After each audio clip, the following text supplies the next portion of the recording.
My name is Maria Dean, and I am a biochemist, a professor of chemistry at Coe College in Cedar Rapids, Iowa.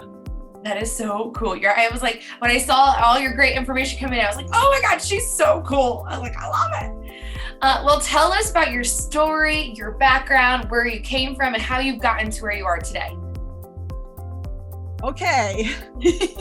I was born in a smallish city in Pennsylvania, in an area that has a farming community, that has Amish and Mennonite farms, very similar to this area. And so when we moved here, it was like coming home. It was really very interesting.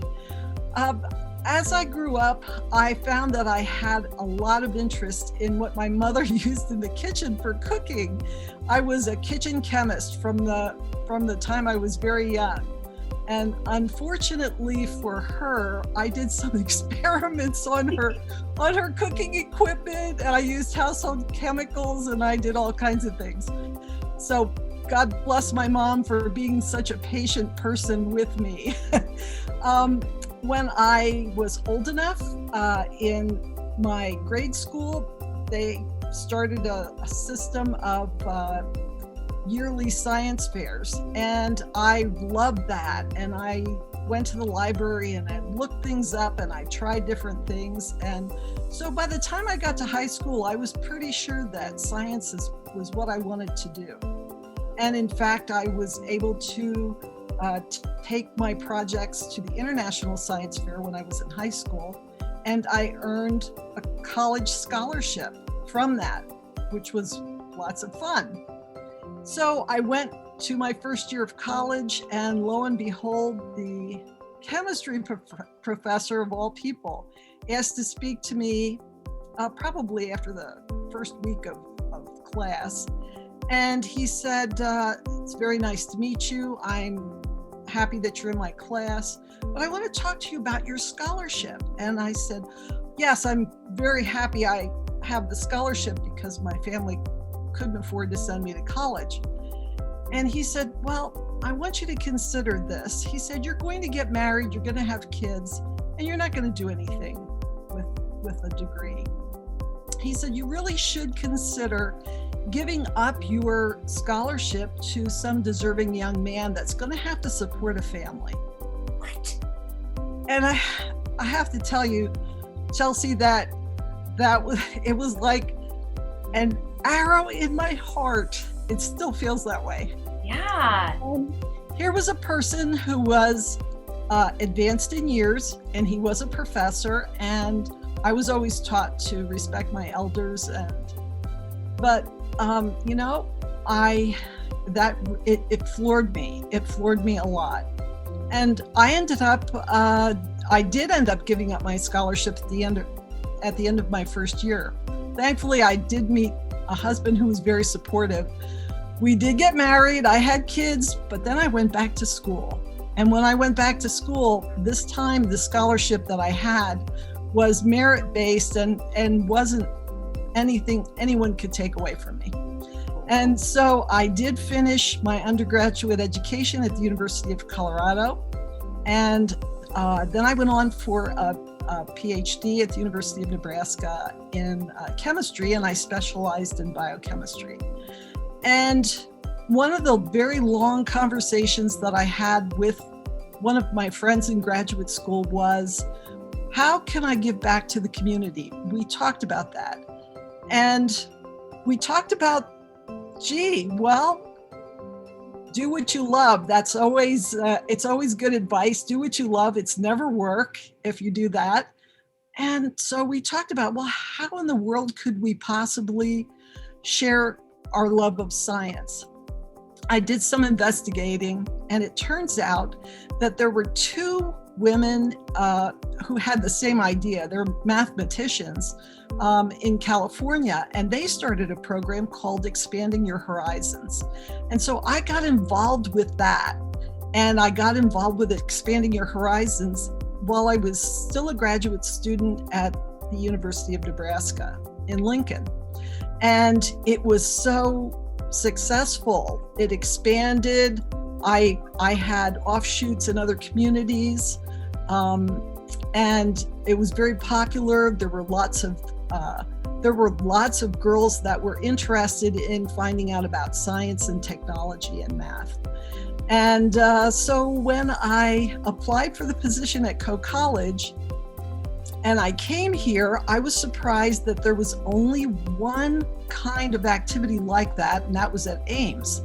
And it seemed kind of far away. And I thought, well, there's a very nice population density in and around the greater Cedar Rapids area. And we should have something for girls and young women who would like to have some experience. And so we started a different program, a slightly different program than Expanding Your Horizons. And we called it Open Minds, Open Doors. And I was able to do that through AAUW because the group AAUW is based on the advancement of university women, right? So encouragement for going to school and taking advantage of that. And I got a community action grant through AAUW, and we started up Open Minds, Open Doors. I think our first one was in 1996, so it was a couple years after I came to Cedar Rapids, and it just grew, and it's 24 years later, it's pretty popular, and we think does a good job for the young girls and young women in our community. Oh, that's an incredible, incredible story. I love it so, so much. And thank you for sharing that, truly. So my next question is, tell me about the current role, right? You being a biochemist, doing all those great things. Talk me more about your great program that you guys started. How has it impacted you, the community, all those great things like that? Well, the cool thing about science is that you can share it. And when you share it, you have excitement. And the program that we built takes women from the community, professional women in all kinds of disciplines that use math, science, and technology. And we ask those women to donate a half a day for the conference and to share their experiences and maybe some hands-on activities with students. And the outpouring of professional women's support has been outstanding, just outstanding.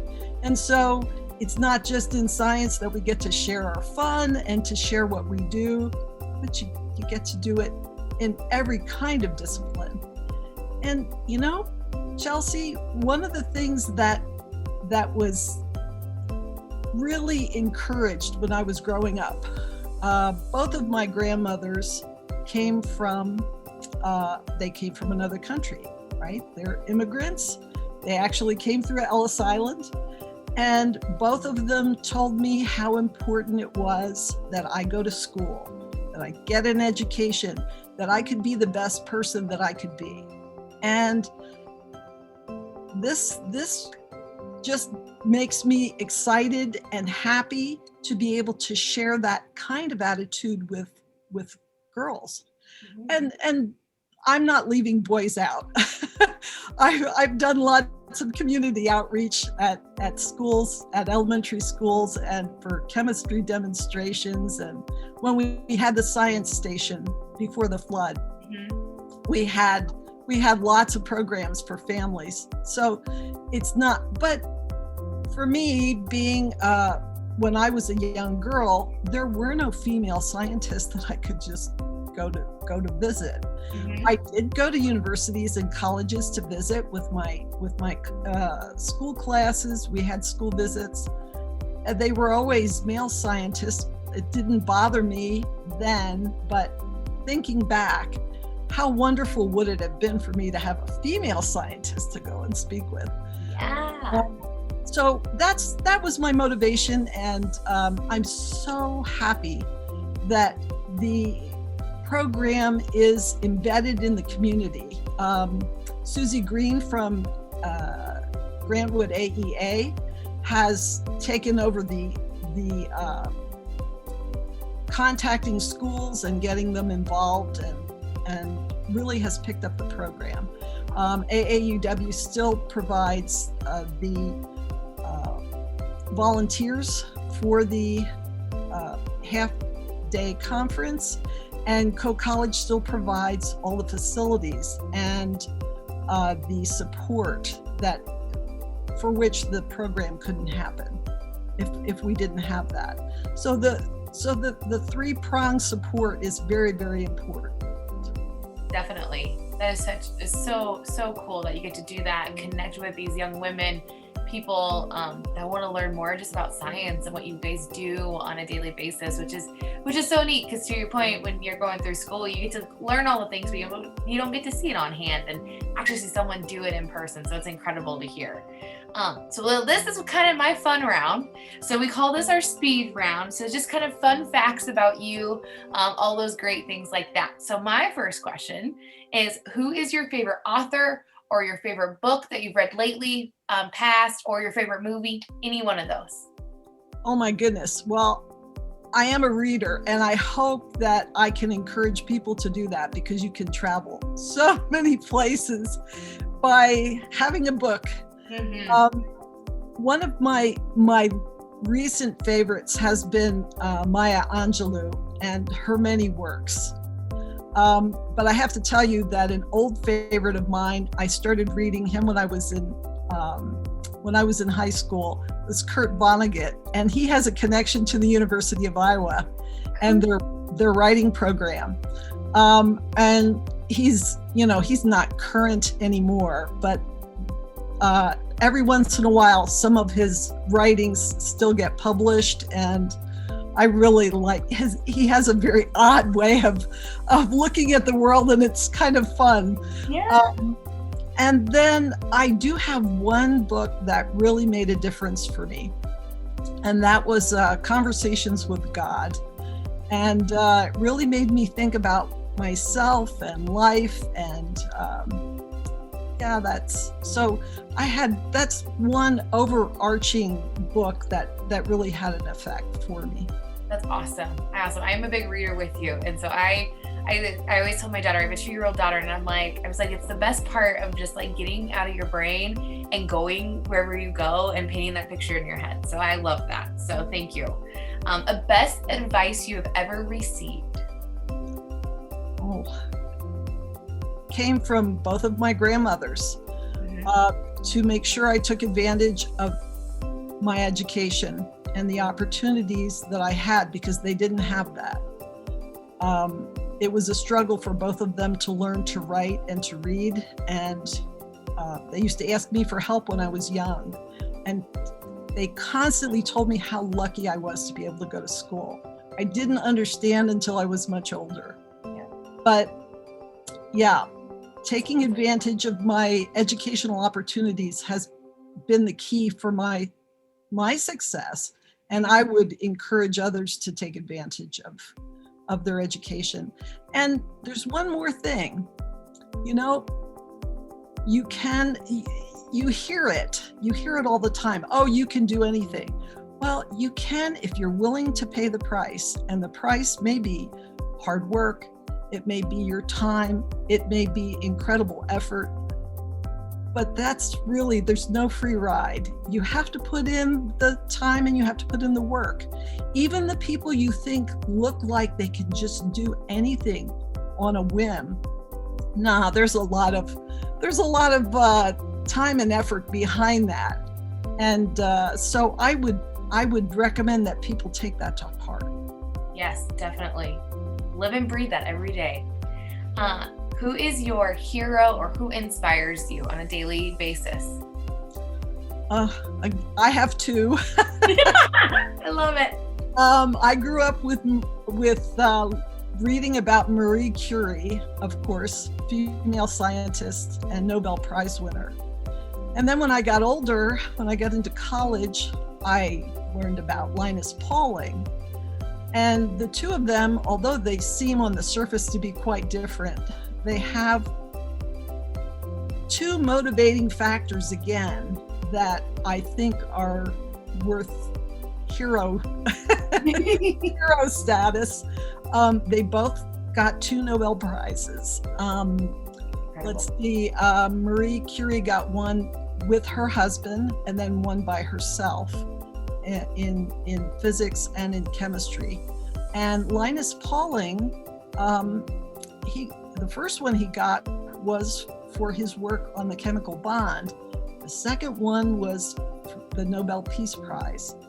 Both of them had to stand up for what they thought was right. The Nobel Peace Prize was because he knew above ground testing of nuclear weapons was causing women to lose babies, all right, to have spontaneous abortions. He also knew that it could cause genetic abnormalities, and he got the signatures of scientists all over the world to ban above ground testing of nuclear weapons. And that cost him in his scientific career.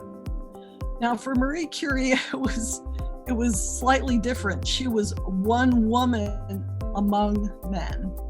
And she was blackballed several times just because she was a woman. But she basically was very stubborn and stood up for herself, and she continued to do her work.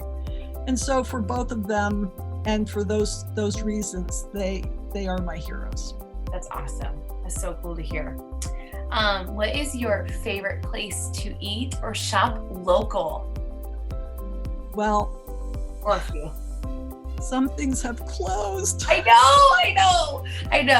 You can go back though. Whatever was your favorite or is your favorite. I had a favorite just because it was a place that allowed me to meet with students and to have some fun and be warm and comfortable and cozy and have good conversations. That was Brewed Awakenings. Yep. It's gone. It is gone. Where do I still go? I still go to Biaggi's. I love Biaggi's. Biaggi's is so good. Agree. So some sad things happened with our pandemic. It does. And then the one extra thing I've been kind of throwing in on people is, what's your favorite ice cream flavor? Oh my goodness. Coffee with pecans and caramel and chocolate. Oh, sold. You sold me a coffee. I was like, there is such a thing? Oh my goodness, I love it. Yes, there is. I love it. That's awesome. Yay. Well, my last question for you, Maria, is, in your words, what does this Her Women of Achievement honoree mean to you, and who has helped you along the way? Oh my goodness. First of all, this was such a shock and a surprise. I didn't think it was real. You know, when I got a phone message, and then I thought, nah, this has got to be some kind of prank call, because why would anybody be interested? So when I found out it wasn't a prank, and then I said, oh wow, that's pretty neat. I could not have done any of my outreach activities without the help of others. There's just no way. So many things that I do, I have to have others. It's not a solo activity when you live in a community. And I've been lucky enough to do the things that I love and share them in outreach. And wow, so many people and so many entities have helped in that. I'm going to start with the curiosity of school children, because they're the best audience. They love to learn, they love to be wowed, and I loved showing them every kind of science experiment you can imagine, that glowed in the dark, that popped, that fizzed, that did anything like that. What about the professional women in this community? They're wonderful. They're so willing to give. They're so willing to give of their time and their effort. And what about AAUW? Well, the goal of AAUW, of course, is the empowerment of women. And to do that through education and through community service, they're outstanding. They're just an outstanding bunch. And then I can't forget Cook College. If the administration and the staff and the faculty were not all in on this, there's no way I could do Open Minds, Open Doors. They've been so supportive that it's unbelievable. And then we have Grantwood AEA, again, incredibly supportive in the community. So all of these pieces, once again, I felt incredibly lucky to have interactions with everyone, with every single one. And I hope to have more as my life continues, because learning doesn't begin or end in the classroom. It's out in your life. It's every day. It's in all your experiences. And I am so thankful. I'm so thankful for this award. I'm so thankful for the people that I've had for support. And I hope to share lots more.